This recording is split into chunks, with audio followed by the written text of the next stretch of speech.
कल्पना कीजिए, अगर बिल्कुल एग्जैक्टली ये पता चल जाए कि हम्म, जिंदगी के सबसे बड़े सपने तक पहुंचने का रास्ता क्या है। एक बिल्कुल क्लियर मैप मिल जाए। हाँ, एक क्लियर मैप। लेकिन कैच ये है कि वो रास्ता बहुत ही डरावना है। उसमें भयंकर रिस्क है और हर मोड़ पर सब कुछ खो देने का खतरा है। तो क्या फिर भी उस पर चला जाएगा? ये बहुत मुश्किल है। मतलब क्या उस मुश्किल और अनजान रास्ते पर कदम रखने की हिम्मत जुटाई जा सकेगी? देखिए, ये ना एक ऐसा सवाल है जो ऊपर से देखने पे बहुत सीधा लगता है, लेकिन अगर हम मनोविज्ञान के नजरिए से देखें तो ह्यूमन ब्रेन डिजाइन ही कुछ इस तरह हुआ है कि वो हमेशा सुरक्षा और प्रिडिक्टेबिलिटी को चुनता है। हाँ, हमारा दिमाग रिस्क से बचता है। बिल्कुल। सपने देखना बहुत आसान है क्योंकि उसमें कोई कॉग्निटिव लोड नहीं होता, लेकिन उन सपनों की कीमत चुकाने के लिए खुद को अनिश्चितता के हवाले कर देना वो डरावना है। बहुत डरावना है। वो हमारे सर्वाइवल इंस्टिंक्ट के बिल्कुल खिलाफ है। और यही वो मनोवैज्ञानिक दुविधा है जिससे पाउलो कोएल्हो की मशहूर किताब द एल्केमिस्ट टकराती है। आज हम इसी किताब और इसके नोट्स के अंदर एक गहन चर्चा करने वाले हैं। एक बहुत ही दिलचस्प सफर है ये। बिल्कुल। अक्सर हम इस किताब को ना एक मोटिवेशनल कहानी की तरह देखते हैं। एक स्पेनिश चरवाहा सैंटियागो की कहानी, जिसे मिस्र के पिरामिडों के पास खजाना मिलने का सपना आता है। हाँ। लेकिन आज इस चर्चा में हमारा मिशन महज इस कहानी को दोहराना नहीं है। हमारा मिशन है सैंटियागो की इस यात्रा के बहाने उस पर्सनल लेजेंड, यानी हमारे असली उद्देश्य के पीछे के मनोविज्ञान को डिकोड करना। सही कहा। हम समझेंगे कि कैसे हमारा दिमाग काम करता या है। हम ये समझने की कोशिश करेंगे कि सपनों के रास्ते में आने वाले डर, रुकावटें और जो ये इंफॉर्मेशन ओवरलोड है, वो असल में कैसे काम करते हैं।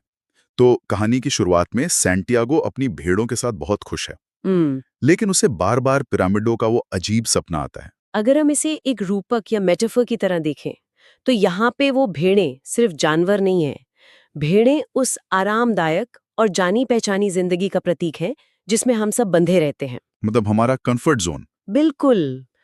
भेड़ों को सिर्फ खाना और पानी चाहिए और बदले में वो अपनी ऊन दे देती हैं। ये बिल्कुल हमारी 9 to 5 की उस सुरक्षित रूटीन की तरह है जहाँ कोई रिस्क नहीं है। वाह, ये एनालॉजी सच में बहुत फिट बैठती है। हम सब अपनी अपनी भेड़ें चरा रहे हैं। एग्जैक्टली। और दूसरी तरफ पिरामिड का वो खजाना उस उच्च उद्देश्य का प्रतीक है जो तार्किक रूप से बिल्कुल असंभव लगता है, लेकिन हमारे सबकॉन्शियस माइंड में वो लगातार दस्तक देता रहता है। तो सैंटियागो के मन में ये जो उथल-पुथल चल रही होती है ना, तभी उसकी मुलाकात एक रहस्यमयी बूढ़े व्यक्ति से होती है। वो खुद को मेल्किसेडेक नाम का राजा बताता है। एक बहुत ही अहम किरदार। हाँ, और ये राजा सैंटियागो को पर्सनल लेजेंड के बारे में बताता है।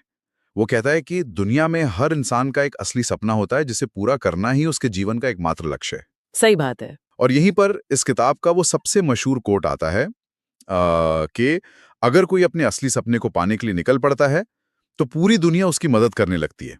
हाँ, द यूनिवर्स कंस्पायर्स। एग्जैक्टली। अब मुझे यहाँ थोड़ा सा रुकना है। चलिए ऐसा थोड़ा गहराई से समझते हैं। ईमानदारी से कहूँ तो ये लाइन मुझे किसी क्लीशे इंस्टाग्राम मोटिवेशनल कोट की तरह लगती है। मैं समझ सकती हूँ आप ऐसा क्यों कह रहे हैं। मतलब क्या सच में, क्या इस ब्रह्मांड को सच में इस बात से कोई फर्क पड़ता है कि एक मामूली सा चरवाहा अपना सपना पूरा कर रहा है या नहीं? ये पूरी दुनिया मदद करने लगती है वाला कॉन्सेप्ट थोड़ा टॉक्सिक पॉजिटिविटी नहीं लगता? ये बहुत ही वैलिड डाउट है।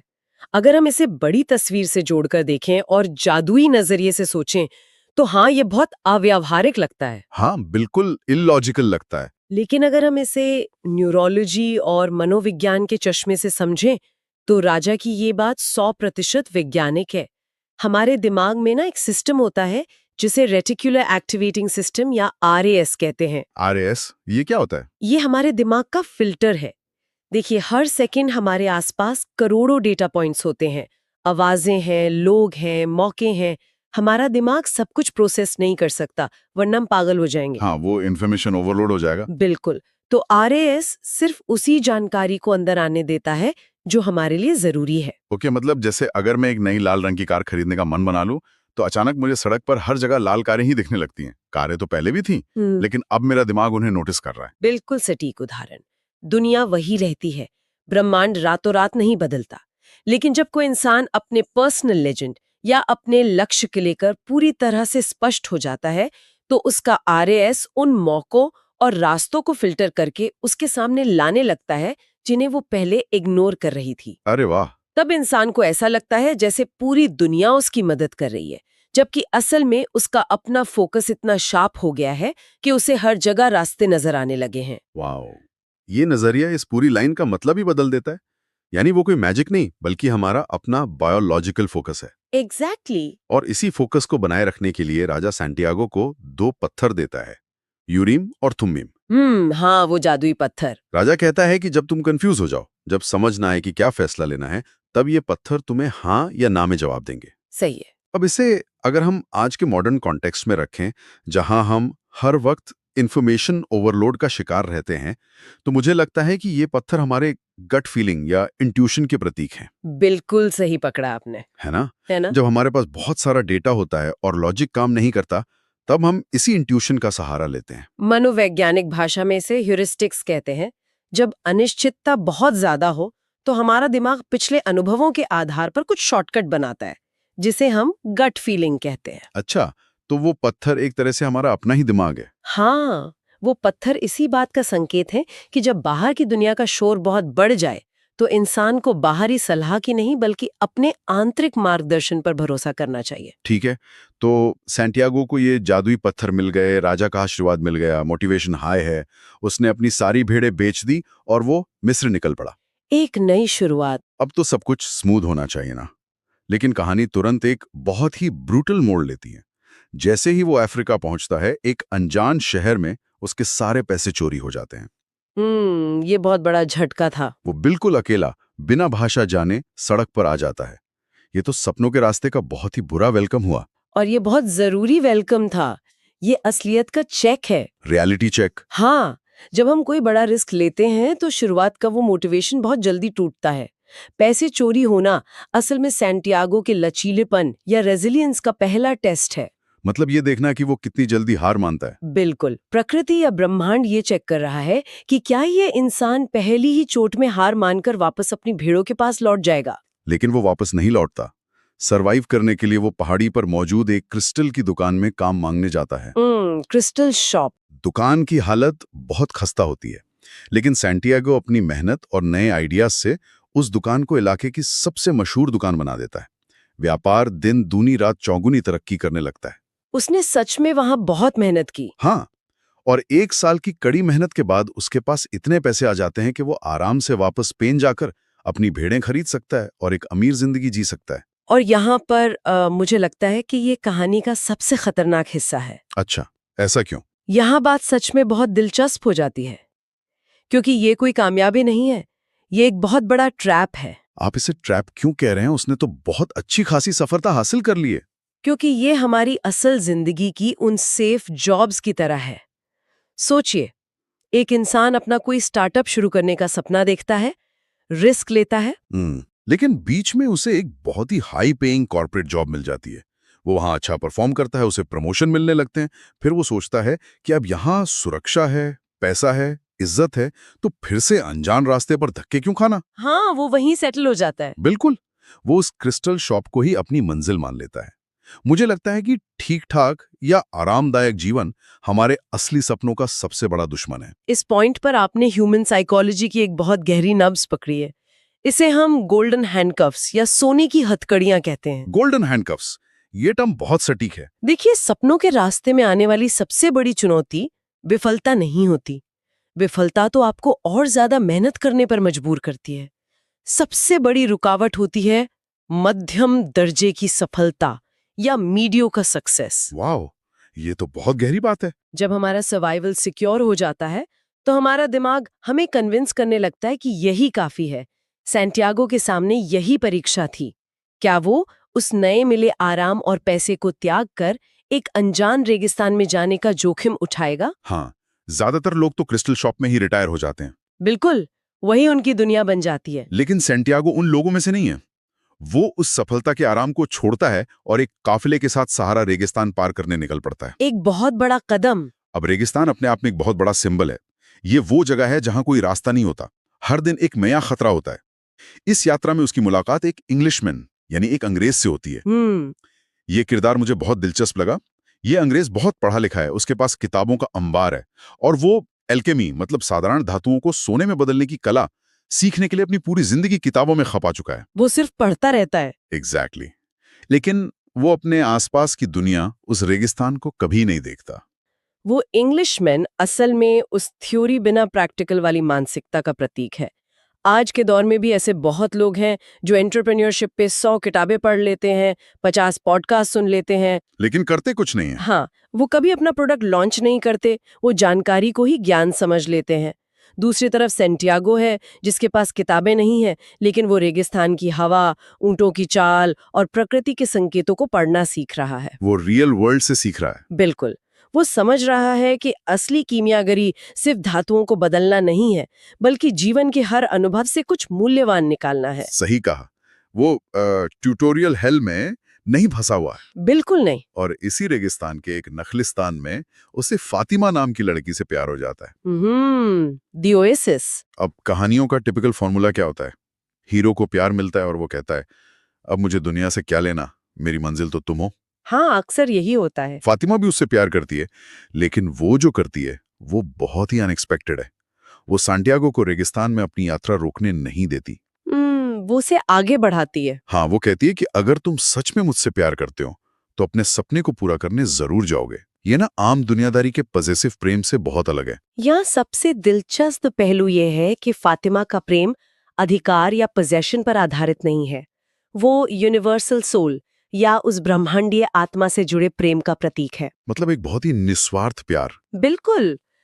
ये एक बहुत ही गहरा मनोवैज्ञानिक सच है कि जो प्रेम आपके सपनों, आपकी आजादी या आपके पर्सनल लेजेंड के रास्ते में रुकावट बन जाए, वो प्रेम नहीं बल्कि असुरक्षा है। Wow, insecurity. हाँ, फातिमा रेगिस्तान की लड़की है। वो जानती है कि जो लोग अपने सपनों को मारकर किसी के लिए रुक जाते हैं, वो अंदर ही अंदर एक कड़वाहट पाल लेते हैं। वो सैंटियागो को उस कड़वाहट से बचाना चाहती थी। ये सच में बहुत शक्तिशाली विचार है। फातिमा ने उसे अपने पास बांधने के बजाय उसके लक्ष्य की ओर धकेला। यही सच्चा प्रेम है। और फिर फाइनली सैंटियागो की मुलाकात उस असली एल्केमिस्ट या कीमियागर से होती है। मुझे लगा था कि ये एल्केमिस्ट उसे कोई जादुई मंत्र सिखाएगा या सोना बनाने का कोई सीक्रेट फॉर्मूला देगा। लेकिन वो ऐसा कुछ नहीं करता। बिल्कुल नहीं, वो सिर्फ उसके डर पर बात करता है। उसे सिखाता है कि दुनिया की हर चीज एक ब्रह्मांडी आत्मा से जुड़ी है और डर ही इंसान की सबसे बड़ी रुकावट है। सही है। वो कहता है कि इंसान को हमेशा अपने दिल की आवाज सुननी चाहिए ताकि वो दुनिया के संकेतों को पढ़ सके। क्योंकि डर वो सबसे बड़ा नॉइज या शोर है जो हमारे इंट्यूशन और हमारे आरएएस को काम करने से रोकता है। मतलब जब हम डरे होते हैं तो हमारा दिमाग ब्लॉक हो जाता है। वाह, ये तो बहुत रिलेटेबल है। एल्केमिस्ट का सबसे बड़ा लेसन यही था कि तुम्हें सोना बनाना नहीं सीखना है, तुम्हें खुद को उस सोने की तरह शुद्ध बनाना है जो आग में तप कर अपने सारे डर पीछे छोड़ देता है। तो अब सैंटियागो ने अपने डर पर काबू पा लिया है। वो रेगिस्तान के सारे खतरे पार कर लेता है और आखिरकार वो मिस्र के पिरामिडों तक पहुंच जाता है, अपनी असली मंजिल पर। हाँ, वो अपने सपने के बिल्कुल करीब है। वो खुदाई शुरू करता है, लेकिन तभी कहानी सबसे बड़ा और सबसे शॉकिंग टर्न लेती है। यहाँ सब बदल जाता है। वहां कुछ खूंखार डाकू आ जाते हैं। वो सैंटियागो को पकड़ लेते हैं, उसे बहुत बुरी तरह से पीटते हैं, उसे खून से लथपथ कर देते हैं और उसका वो सारा खजाना जो उसने क्रिस्टल शॉप और रेगिस्तान में कमाया था, सब कुछ लूट लेते हैं। वो पल असल में उस पूरे यात्रा का क्लाइमैक्स है। जब इंसान अपनी मंजिल के बिल्कुल करीब होता है, तब अक्सर उसे सबसे बड़ी हार का सामना करना पड़ता है। और हार भी कैसी, जब सैंटियागो उन डाकुओं को अपने सपने के बारे में बताता है कि वो पिरामिडों के पास खजाना ढूंढने आया है, तो उन डाकुओं का सरदार उस पर जोर से हंसता है। वो उसे बेवकूफ समझता है। हाँ, वो कहता है, तू बेवकूफ है। मैंने भी एक बार सपना देखा था कि स्पेन में एक पुराने तबाह हो चुके चर्च के नीचे, जहां भेड़ें चरा करती हैं, एक बहुत बड़ा खजाना छिपा है। डाकू कहता है, लेकिन मैं इतना पागल नहीं हूं कि सिर्फ एक सपने के पीछे दुनिया के दूसरे कोने तक रेगिस्तान पार करता फिरूं। और ये सुनते ही सैंटियागो मुस्कुराने लगता है। उसे सब समझ आ जाता है। बिल्कुल। उसे समझ आ जाता है कि वो पुराना चर्च कोई और जगह नहीं बल्कि बिल्कुल वही जगह है जहां से उसने अपनी ये पूरी यात्रा शुरू की थी। वो वापस स्पेन लौटता है, उसी पुराने चर्च के नीचे खुदाई करता है और उसे असल में वो खजाना मिल जाता है। यही इस कहानी का सबसे बड़ा रहस्योद्घाटन या रेवलेशन है। लेकिन एक मिनट, यहीं पर मेरा सबसे बड़ा पुशबैक है। तो आखिर इस सब का मतलब क्या है? आप क्या सोच रहे हैं? अगर वो खजाना शुरुआत से ही स्पेन में था, बिल्कुल सैंटियागो के पैरों के नीचे, तो फिर ये पूरी मिस्र की यात्रा, अपने पैसे लुटवाना, 1 साल क्रिस्टल शॉप में गधों की तरह मेहनत करना, रेगिस्तान में जानलेवा खतरे उठाना और अंत में डाकुओं से इतनी बुरी तरह मार खाना। हाँ, वो सब क्यों? एग्जैक्टली क्या ये सब समय की बर्बादी नहीं थी? ये तो ऐसा हुआ कि कोई इंसान पूरी दुनिया घूम कर आए और चाबी उसके अपने ही घर के डोरमैट के नीचे मिले। वो तो बस डे 1 पर वहीं फावड़ा चलाकर खजाना निकाल सकता था। ये एक बहुत ही स्वाभाविक सवाल है। इससे एक बहुत ही महत्वपूर्ण सवाल खड़ा होता है और ज्यादातर लोगों को यही विरोधाभास परेशान करता है। तो इसका जवाब क्या है? देखिए, अगर आप इसे गहराई से समझें तो खजाने का असली मूल्य उस सोने चांदी के बक्से में नहीं था। असली खजाना वो ट्रांसफॉर्मेशन था जो उस यात्रा ने सैंटियागो के अंदर किया। मतलब आप कह रही हैं कि यात्रा ही खजाना थी? ये तो बहुत ही फिलोसॉफिकल बात हो गई। नहीं, इसे बहुत प्रैक्टिकल तरीके से सोचिए। अगर सैंटियागो पहले ही दिन वो खजाना निकाल लेता तो वो क्या होता? एक अमीर चरवाहा? वो सिर्फ एक मामूली सा चरवाहा होता जिसे अचानक बहुत सारा पैसा मिल गया है। लॉटरी जीतने वाले 70% लोग कुछ ही सालों में वापस गरीब क्यों हो जाते हैं? क्योंकि उन्हें पैसे संभालने नहीं आते। बिल्कुल, क्योंकि पैसा तो आ जाता है, लेकिन उनका माइंडसेट वही पुराना रहता है। अगर सैंटियागो वो यात्रा नहीं करता तो क्या वो कभी फातिमा के उस निस्वार्थ प्रेम का मतलब समझ पाता? नहीं। क्या वो कभी क्रिस्टल शॉप में अपनी लीडरशिप और मार्केटिंग स्किल को पहचान पाता? क्या उसे एल्केमिस्ट का वो ज्ञान मिल पाता जो उसे अपने डरों पर काबू पाना सिखाता? और अंत में उस डाकू था वो बयान भी तो उसे कभी नहीं मिलता। एग्जैक्टली। और सबसे बड़ी बात, वो उस खजाने को दुनिया की नजरों से बचाकर संभाल ही नहीं पाता। उस कठिन यात्रा ने ही उसके सॉफ्टवेयर को अपडेट किया। वाह, ये बहुत ही बेहतरीन नजरिया है। उसने सैंटियागो को एक ऐसा निडर और बुद्धिमान इंसान बनाया जो उस खजाने को पहचानने, हासिल करने और उसे सही तरीके से इस्तेमाल करने के काबिल था। बिना उस अपग्रेड के वो खजाना उसके लिए एक श्राप बन जाता। सच में, ये नजरिया दिमाग के जाले साफ कर देता है। तो इस पूरी चर्चा को अगर हम समेटे तो हमें कुछ बहुत ही स्पष्ट संदेश मिलते हैं। पहला, अपने सपनों पर विश्वास करना। बिल्कुल, चाहे वो शुरुआत में कितने भी इलॉजिकल क्यों न लगे। दूसरा, कंफर्ट जोन या उस क्रिस्टल शॉप के ट्रैप से बचना। तीसरा, डर को कभी भी अपने रास्ते की रुकावट ना बनने देना। सही कहा। और सबसे जरूरी, जब इंसान अपने दिल की सुनता है तो पूरी दुनिया उसकी मदद करती है। हमारा अपना दिमाग, हमारा अपना RAS हमारे लिए रास्ते खोलने लगता है। और इस चर्चा की सबसे बड़ी प्रासंगिकता यही है कि हम सभी के पास अपनी शुरुआत की जगह पर या हमारे अपने भीतर ही कोई ना कोई पुराना चर्च और एक खजाना छिपा होता है। हमारे अंदर ही। हाँ, लेकिन अक्सर उस खजाने की असली कीमत समझने के लिए हमें एक लंबी और मुश्किल मानसिक यात्रा से गुजरना ही पड़ता है। एकदम सही। लेकिन आज की इस चर्चा को खत्म करने से पहले मैं एक बहुत ही गहरे और सोचने पर मजबूर कर देने वाले विचार के साथ इस एपिसोड को विराम देना चाहता हूँ। वो क्या है? जरा उन डाकुओं के बारे में सोचिए जो कहानी के आखिर में पिरामिड के पास मिले थे, जिन्होंने सैंटियागो को बेदर्दी से पीटा और उसका सब कुछ लूट लिया। नॉर्मल नजरिए से देखें तो वे सिर्फ बुरे लोग थे, कहानी के विलेन। हाँ, बिल्कुल। लेकिन जरा एक कदम पीछे हटकर सोचिए, क्या वे सच में केवल विलेन थे या फिर क्या वे उसी ब्रह्मांड की साजिश का अंतिम और सबसे महत्वपूर्ण हिस्सा थे? वाओ, ये बहुत ही इंटरेस्टिंग थॉट है ना? अगर वे डाकू उसे उस दिन ना पीटते, अगर वे उसका सारा पैसा ना लूटते, और सबसे अहम बात, अगर वो डाकुओं का सरदार मजाक उड़ाते हुए अपने उस स्पेन के चर्च वाले सपने का जिक्र ना करता, तो क्या होता? सैंटियागो को अपना खजाना कभी नहीं मिलता। एग्जैक्टली वो शायद वहीं मिस्र के रेगिस्तान में सारी जिंदगी फावड़ा चलाता रह जाता। ये हमें इस बात पर बहुत गहराई से सोचने पर मजबूर करता है कि असल जिंदगी में जो हमें अपना सबसे बड़ा नुकसान, सबसे बड़ी असफलता या सबसे बुरी घटना लगती है, क्या वही घटना वास्तव में हमें हमारी सही मंजिल का पता देने वाला सबसे बड़ा मार्गदर्शक हो सकती है, जो बिल्कुल हमारी आंखों के सामने छिपी हो। सच में ये बहुत ही पावरफुल विचार है। तो अगर सपनों का रास्ता बेहद कठिन हो तो क्या उस पर चला जाएगा? शायद उस रास्ते की वो कठिनाई, वो भयंकर असफलता ही वो असली नक्शा है जो हमें घर वापस ले जाता है। इस विचार के साथ आज की ये डीप डाइव हम यहीं समाप्त करते हैं।